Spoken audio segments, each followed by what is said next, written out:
Hi everyone, you are watching Akamath Musings channel. Today's topic is playing with spaces, a ladder of algebras. In the agenda for today is as follows. Step number 1.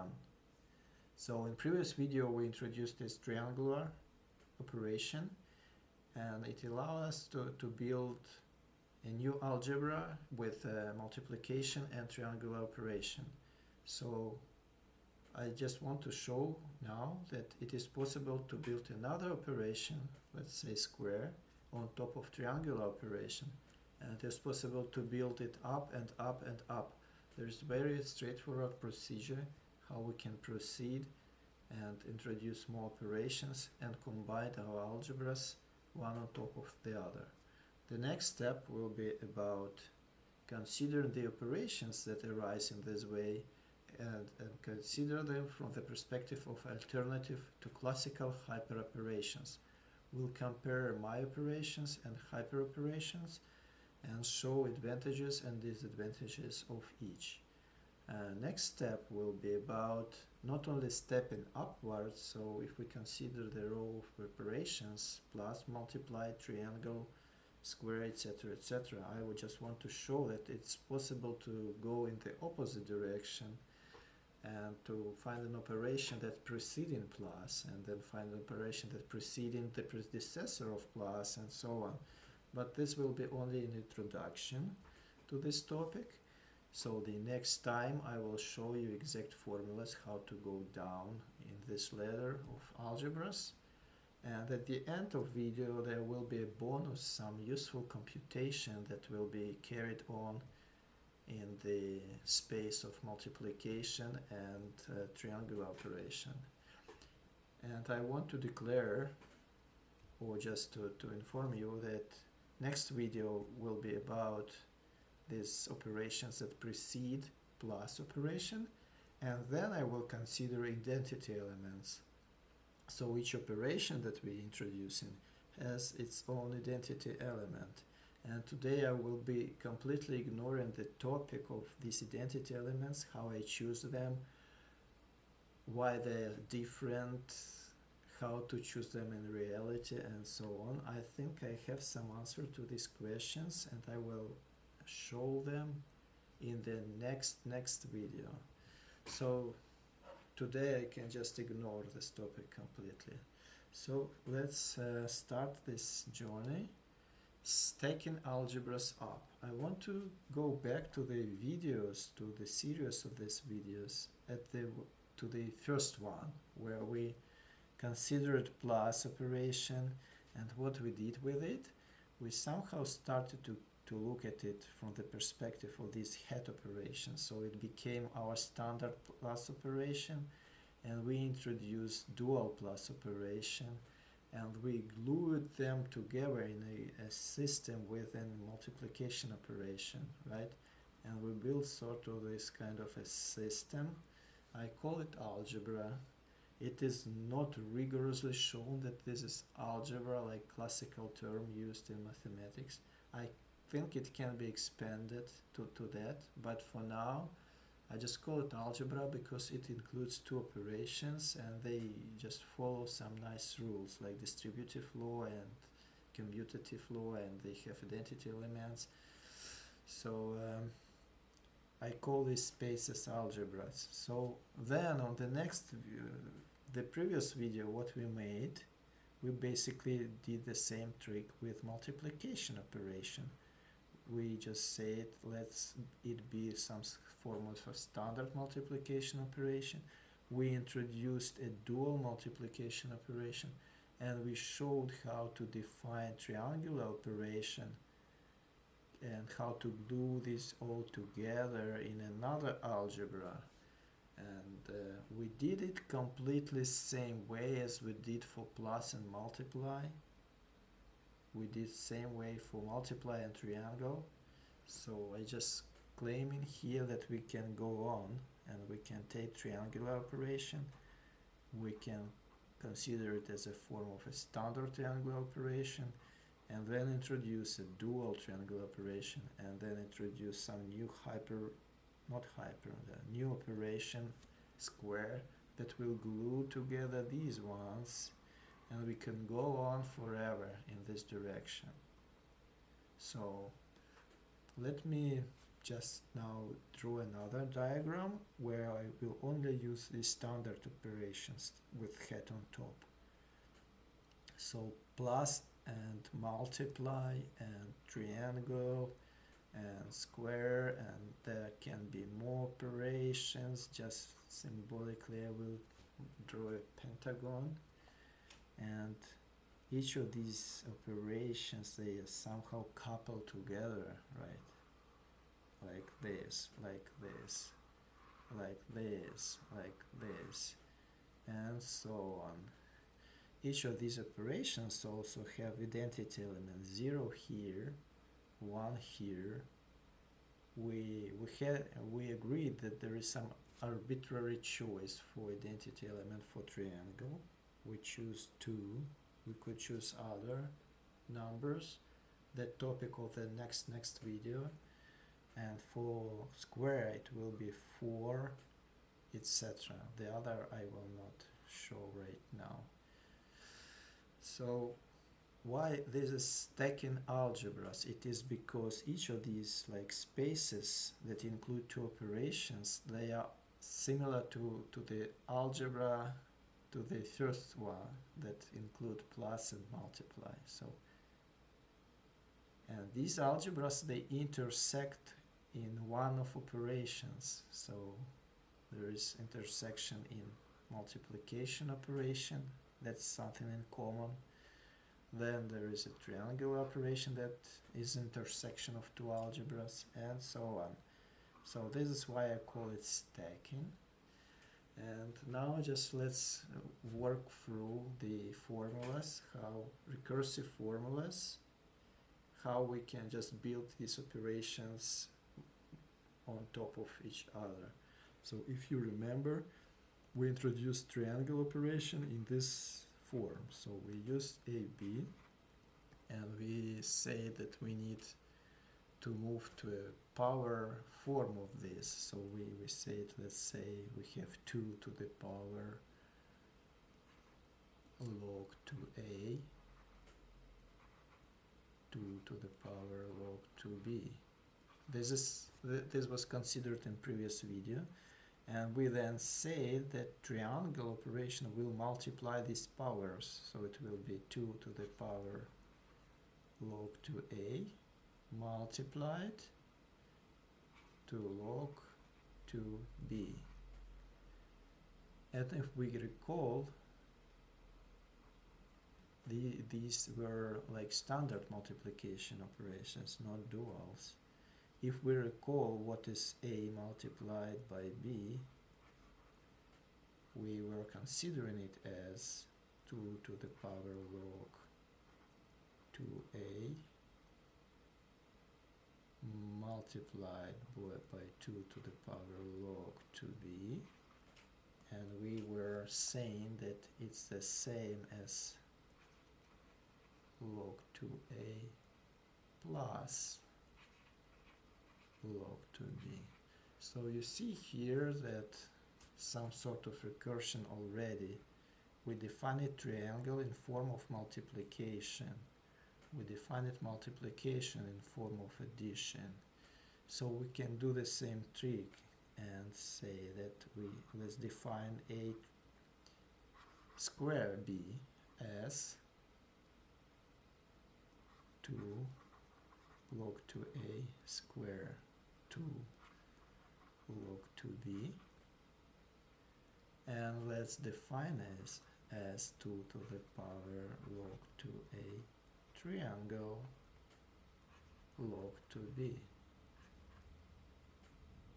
If we unpack this, like open the recursion, then it will be something like 2 to the power 2 to the power log 2a.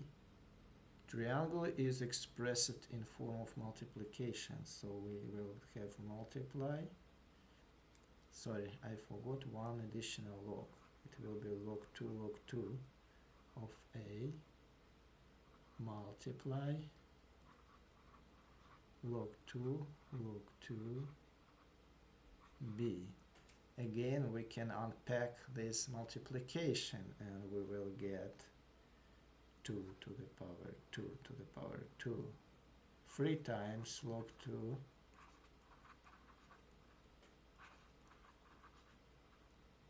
plus, log 2a, log 2, log 2, log 2b. Okay, so this is the recursion that allows us to build more and more nested operations. Now a few words about base 2. We should consider it as we have some freedom of choosing them, so we could choose here 5 and corresponding logarithm will be 5, base 5. And we could choose, on this level, we could choose 3, so corresponding logarithm will be 3. And let's say we choose 2 here and here. So this is the nuance related to choice of identity elements and base of logarithms. Okay, so now I want just to probably show you. Let's just quickly compute. Let's delete this one second. Or let's just keep it here. Let me see. I will just delete probably this one with this layer. I don't need it. And then I move this one up. So let's just compute, just for practice, 4 square 4. It is equal to 2 to the power 2 square 2 to the power 2. It is equal to 2. What we need to do with powers, we need to triangle them. So it will be 2 triangle 2. Now we can unpack this triangle. So it is equal to 2 to the power 2 power 1 triangle 2 power 1. Triangle in turn is multiplication of powers. It is 1 multiplied by 1. So we can compute this now to be equal to 4. So what we got is that 4 square 4 is equal 4. So 4 is identity element if we go with these base 2's. Okay, so that's the way to stack up. Let's now move to the next logical step.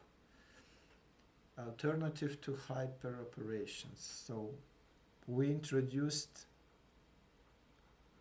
operations like triangle, square, pentagon, etc. But there are already hyperoperations in classical mathematics, and they go like this: plus, multiply, exponentiation, like 2 square or 2 to the power 3. And then there's operation of titration. And there are more. So if you go to wiki page, for example, you will see recurrent way how these operations are based on the previous ones. And now we have these two ways to define these hyperoperations, how we compare them. Let's see. I claim that my operations are much more convenient and better than these ones. So for this plus and multiplication, we have commutative, and there is a distributive law.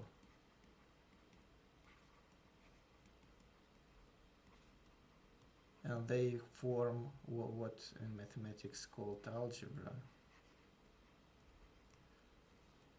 So what about this operation of exponentiation? 2 to the power 3 definitely not equal to 3 to the power 1. So commutative, no, there is no commutative.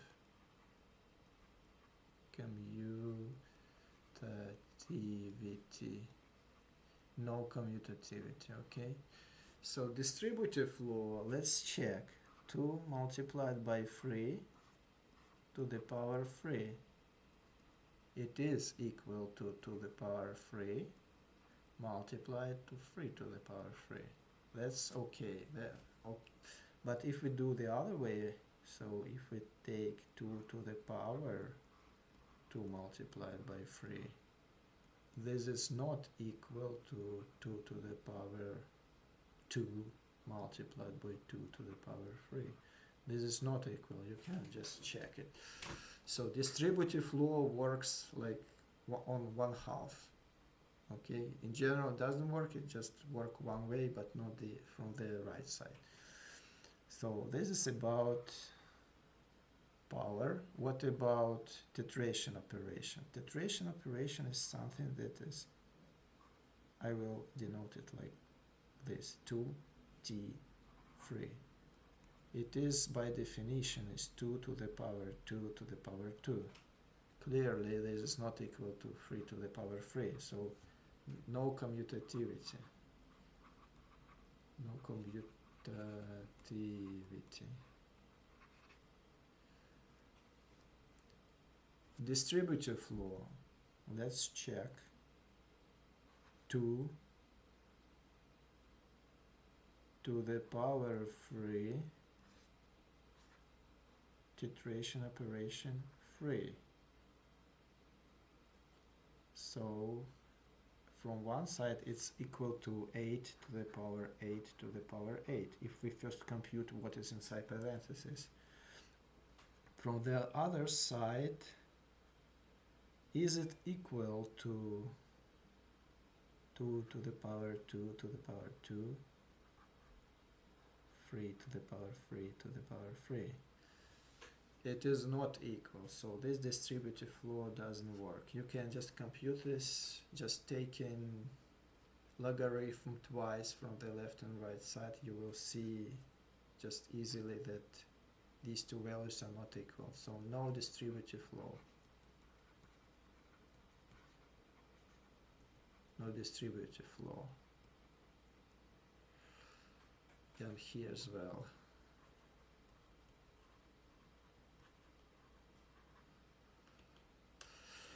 So let's then take a look at what happens on the right side, on the alternative that I'm introducing. So if we take, for example, pair of multiplication and triangle, let's say 4 multiplied by 8, triangle. Triangle is a replacement for exponentiation. Let's say 8. So it is convenient for computation to do 2 to the power. So is it equal or not to 4 triangle 8 multiplied by 8 triangle 8? Let's check the computation. So 2 to the power 2 multiplied by 2 to the power 3 triangle 2 to the power 3. So here we sum 2 to the power 5 and 2 to the power 3, and we know that this is a triangle require multiplication, so there's 2 to the power 15. Let's say what is on right side. 2 to the power 2, 2 to the power 3, 2 to the power 3, 2 to the power 3. Okay, so multiplying 2 by 3, 6. That means 2 to the power 6. Multiply 3 by 3, 9. 2 to the power 9. If we add these two, we get 2 to the power 15. So it looks like distributive law works. Now, because we introduce these operations by constructions similar to the previous operations, just having distributive law for one pair, just for this pair and for this pair, it will mean that we have distributive law for all the other operations. Okay, so we have commutativity, we have distributive law, we have this algebraic structure for each pair of operations here. So it looks like it's much better compared to this situation that we have on this side. Let's move on to the stacking down. So what do I mean by this? If we have plus, multiply, and triangle, and let's say this is the space, the algebra, and this is algebra, and this is algebra. So these algebras isomorphic. It means that if this middle guy have something on the bottom of it, then it means that this guy also can have something at the bottom of it, right? Because they are isomorphic, and we already see that there is something below here. It means something below here also exists, and it means something below here is also exists. So there will be infinite sequence of spaces from the bottom, and because this is just an introduction, I denote this operation as a tilde. So the exact recursive formula that we use to introduce these like operations on top of plus exist for defining operations at the bottom of plus. And I just inspected one operation, this one. It may seem very strange, there is something at the bottom of plus, but what I can say, this operation is just widely used today in machine learning domain. So it's not something exotic, it's actually used in practice. Let's just hit your curiosity and please subscribe to not to miss the next videos about this. And now I want to go to the final topic where I promised to have a bonus. So I want to show you that because we have plus multiply as an algebra in which we can do, for example, derivatives, we should be able to do the same derivatives and all the analysis actually, like integrals, derivatives, etc. in the space of,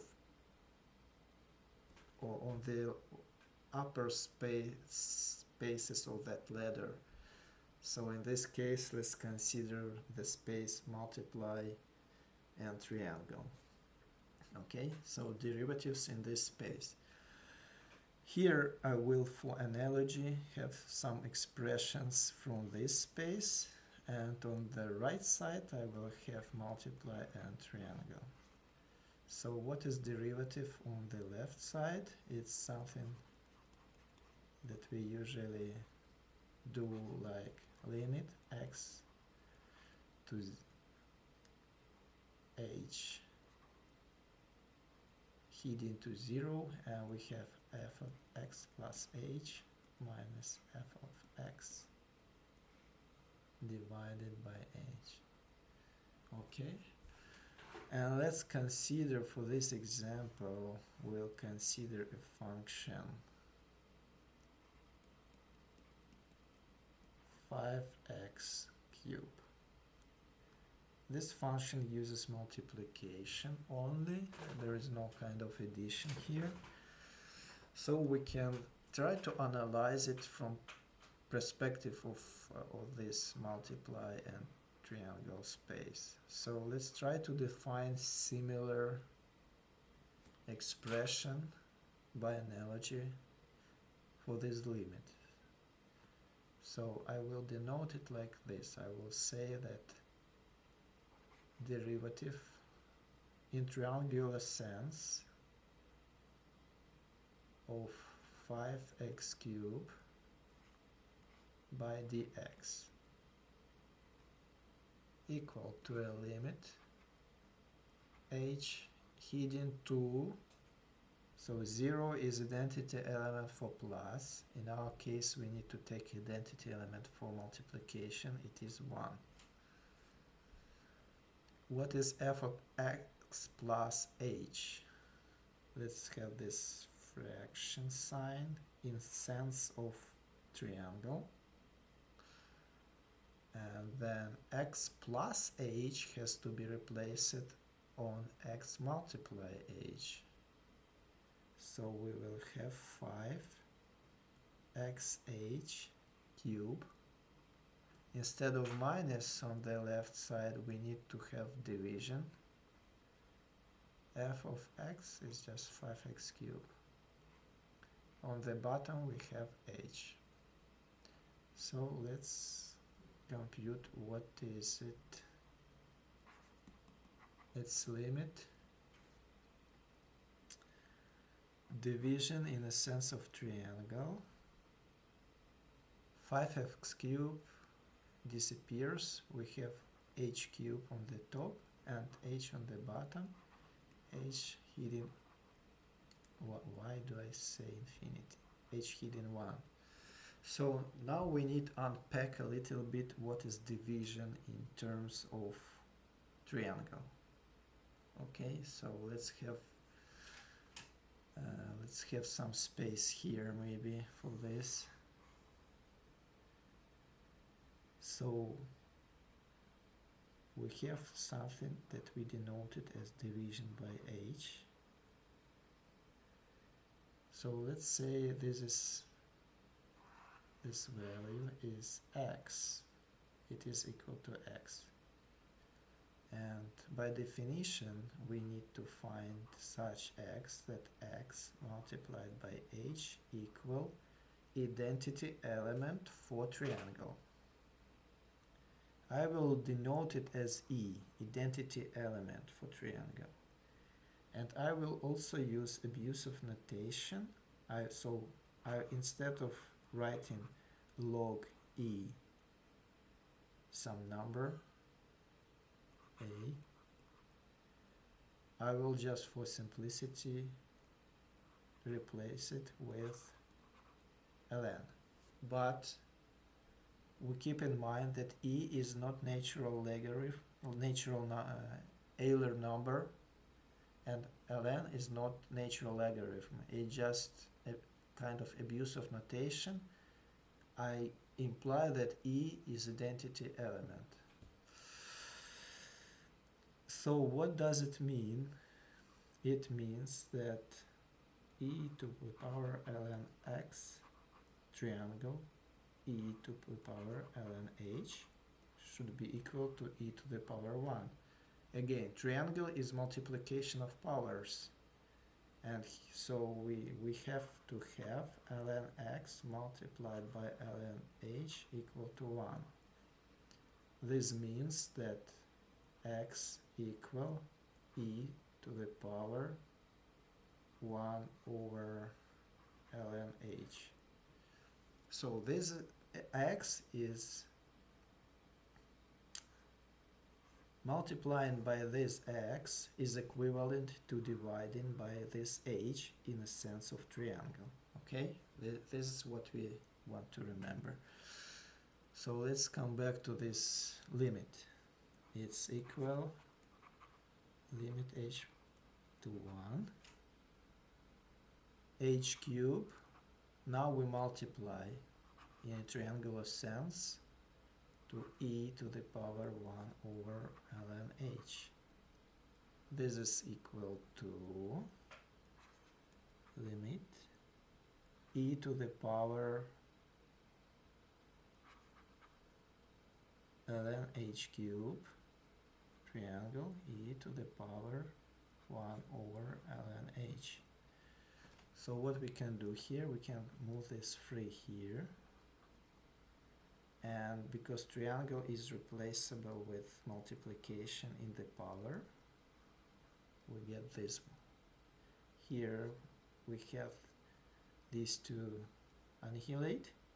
At the end we have that this is equal to e to the power 3. E is identity element for triangle operation. I just will E id element for triangle operation. So what we got? Let's just give us some space here. Oh, let's delete this.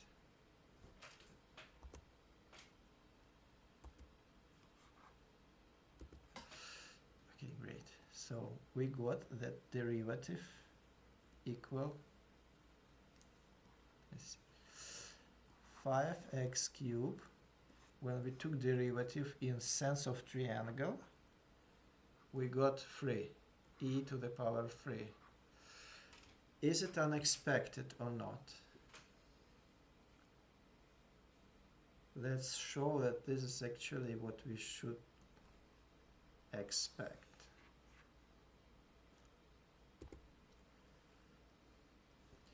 This function in space of plus multiply is equivalent to 5 plus 3x.